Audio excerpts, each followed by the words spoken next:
What is going on, guys? And today we will be asking and answering the question: is the TF141, or known as the Intervention, the quickscope king of Infinite Warfare? Now, if you guys do want any new weapons or any new combinations, today we'll just be looking at the TF, maybe a bit of comparison to the Harbinger.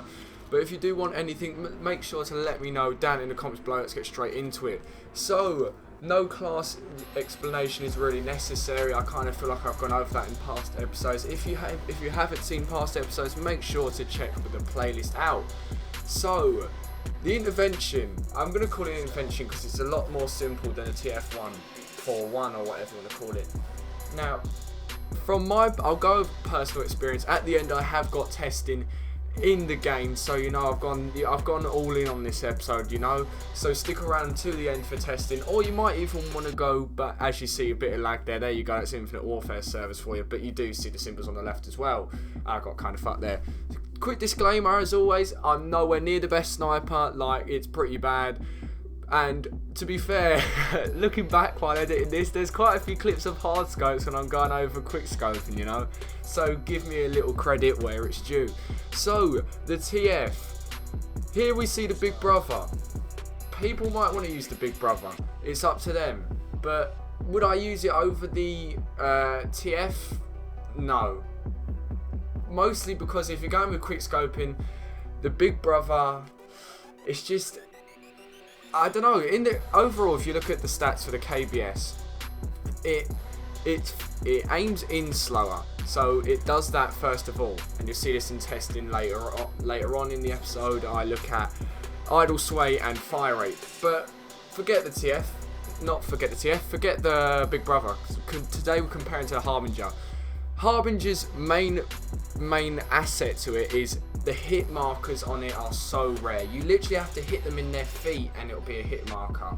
For hit markers on the TF, I'll pick one, you know what I mean. The TF, you have to hit them in the belly, arms or feet. So basically, if you want to get a one hit kill, you have to hit the chest, which is like the man titties, and the head.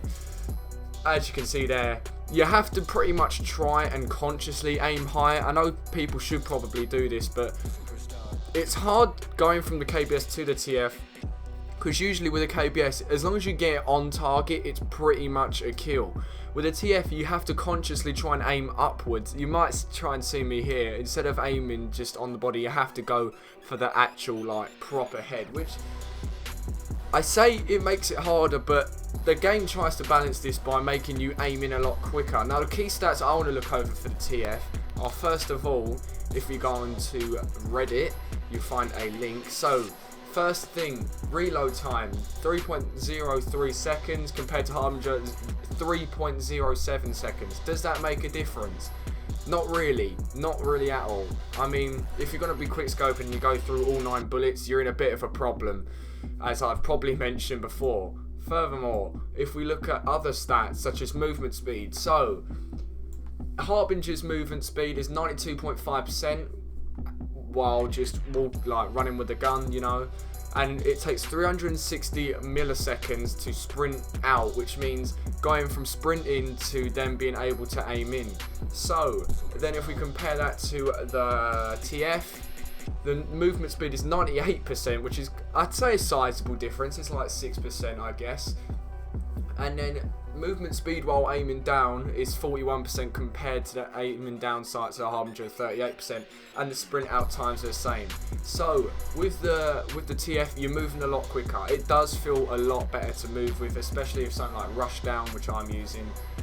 You do move a lot quicker, although as mentioned before, the penalty for that is the hit markers. The hit markers are a massive problem. Finally, the other important stat is aim down sights time. So the TF takes 420 milliseconds to aim down, whereas the Harbinger takes 440. Now you'll see in the testing in the next clip, I don't take aiming down sights into account. I literally just fire straight down, and I think I even kept sound in there just for you guys to kind of hear the difference. I also got the numbers timed, so don't worry. You don't have to try and remember all exact times. I've got you covered on that. So, Intervention Quickscope King. Would I count it as that? I'd love to, but would I actually use it over the Harbinger? No. But for nostalgia value, we do like it that way. So moving into the fire rate test. This is just null TF. Obviously, there's some human error. I'm pressing it as fucking fast as I can. I doubt that'll be a big difference.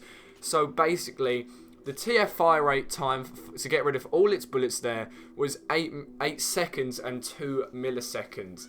So if we then have a quick look at the Harbinger, who is the same amount of ammo, it may seem a lot faster, but the Harbinger actually has a time where it finishes on 7 seconds.